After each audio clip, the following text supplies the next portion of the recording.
Knowing what God's will is for your life can be really intimidating and overwhelming, but it doesn't have to be. Today we're looking at Acts chapter 13, and the verse that stood out to me was verse 2.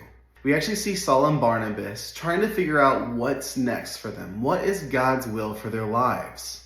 We see them doing three things primarily whenever trying to figure this out. Number one is we see them worshiping. Worshiping is any time that we respond to what God's done in our lives. A lot of time in church, we sing in worship, but it doesn't have to just be singing. We can worship through anything in life.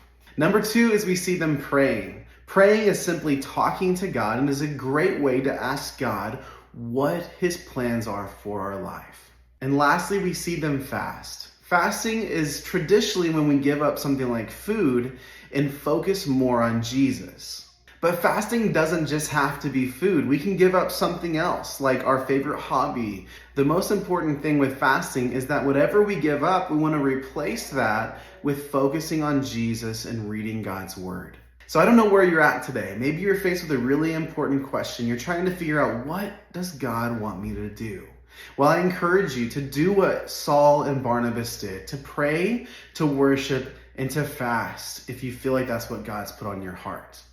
And lastly, I want to just encourage you with this tip. Sometimes God gives us multiple options, like where do I go to school? What should I study in college? Where should I work and live?